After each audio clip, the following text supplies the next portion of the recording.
सोचो दोस्तों, एक हाईवे जो पुणे और सातारा को कनेक्ट करता है। एक तरफ आईटी हब पुणे और दूसरी तरफ शुगर बेल्ट सातारा। और अब रिलायंस इंफ्रास्ट्रक्चर ने इस टोल रोड को 2000 करोड़ में बेच दिया है एक सिंगापुर बेस्ड फंड को। सवाल ये है, ये सिर्फ एक सेल है या इसके पीछे एक बड़ा इंफ्रा फाइनेंस का गेम चल रहा है? और इसका असर हाईवे यूजर्स, इन्वेस्टर्स और रियल एस्टेट मार्केट पर क्या पड़ेगा? Hello and welcome to Intrabus, powered by nobrokerage.com, a registered trademark website where you can buy properties with no brokerage fees.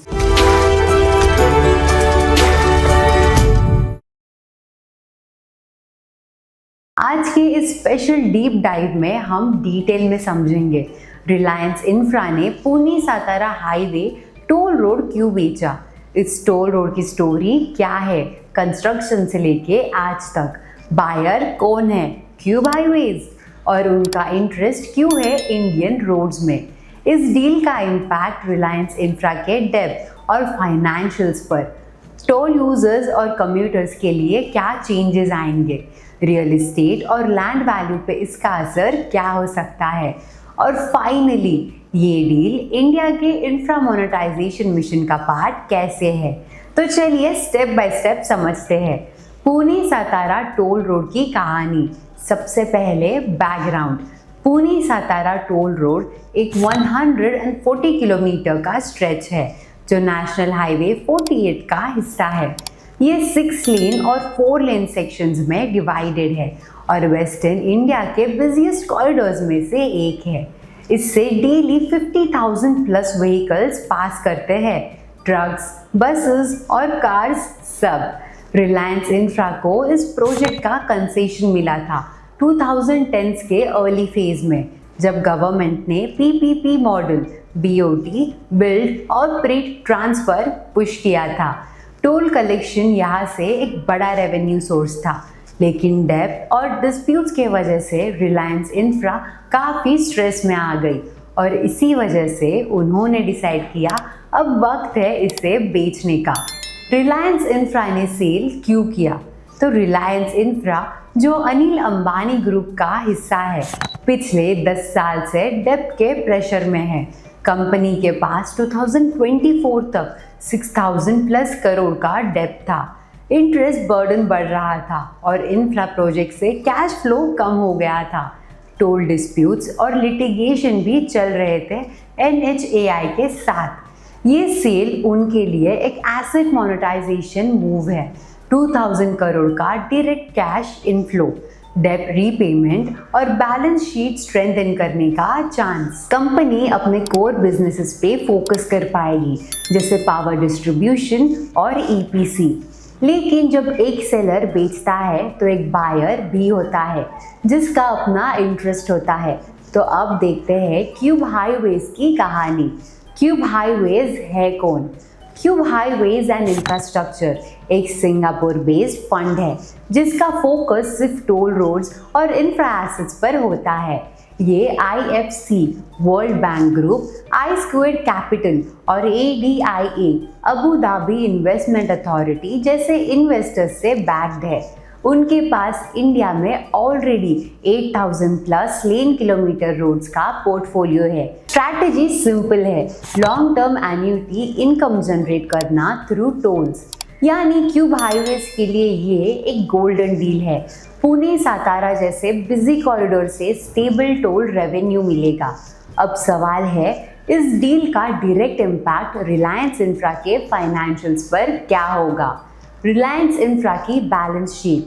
2000 crore की सेल से रिलायंस इंफ्रा अपना नेट डेब्ट सिग्निफिकेंस रेड्यूस करेगी। डेब्ट टू इक्विटी रेशियो इम्प्रूव होगा, जिससे उनको नए प्रोजेक्ट्स के लिए फंडिंग मिलेगी। इन्वेस्टर्स का कॉन्फिडेंस वापस आएगा जो अब तक ग्रुप के फाइनेंशियल डिस्ट्रेस के वजह से लो था। ये एक तरह से सर्वाइवल स्ट्रैटेजी है। एसेट्स बेचकर कंपनी अपने कोर फोकस एरियाज पे पाइवट कर रही है, लेकिन कंपनी और इन्वेस्टर्स के अलावा रोड का असली स्टेक होल्डर है कम्यूटर। तो चलिए देखते हैं उनके लिए क्या चेंजेस होंगे। टोल यूजर्स के लिए इम्पैक्ट, टोल कलेक्शन अब क्यूब हाईवेज हैंडल करेगा।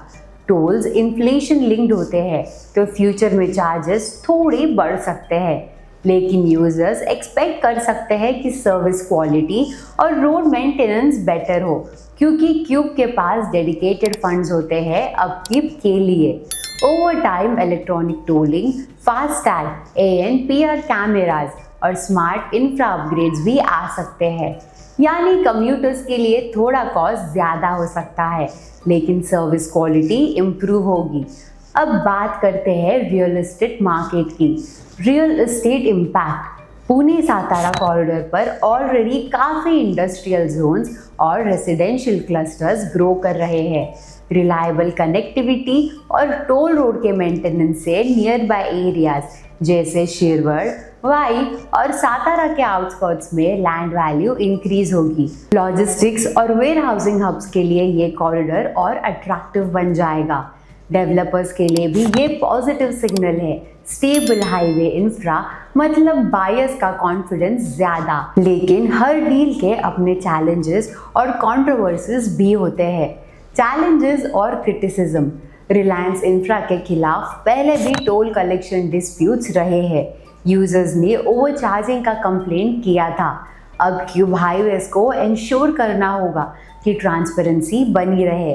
पॉलिटिकल एंगल भी हो सकता है, क्योंकि टोल रोड्स आम जनता का सेंसिटिव इशू है। इलेक्शंस के वक्त रोड ब्लॉकेज और टोल बंदी होती रहती है, तो ये डील एक तरफ डेट रिलीफ है, एक तरफ गवर्नेंस का टेस्ट भी है। बिगर पिक्चर, इंफ्रा मोनेटाइजेशन, ये डील एक पार्ट है इंडिया के नेशनल मोनेटाइजेशन पाइपलाइन NMP का। गवर्नमेंट चाहती है कि प्राइवेट प्लेयर्स इंफ्रा ऑपरेट करे और सरकार नया इंफ्रा बनाने पे फोकस करे। Toll operate transfer TOT model के थ्रू ऐसे डील्स और भी बड़े स्केल पर हो रहे हैं। क्यूब हाईवेज जैसे फंड्स इंडिया को एक इंफ्रा इन्वेस्टमेंट हब बना रहा है। मतलब ये सिर्फ एक हाईवे डील नहीं, बल्कि इंडिया के इंफ्रा फाइनेंस का एक नया चैप्टर है। तो दोस्तों, रिलायंस इंफ्रा ने पुणे सातारा टोल रोड बेचकर अपने डेब्ट को कम करने की स्ट्रैटेजी बनाई है। क्यूब हाईवेज ने एक profitable long term infra asset acquire किया है।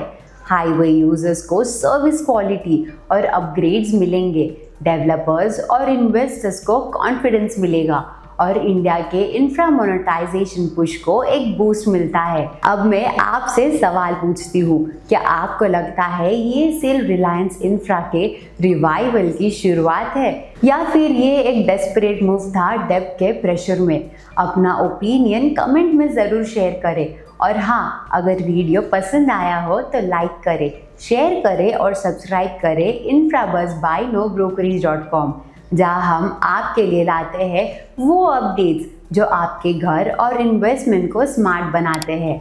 मिलते हैं अगले एपिसोड में, तब तक के लिए हैप्पी हाउस हंटिंग और सेफ ट्रैवलिंग।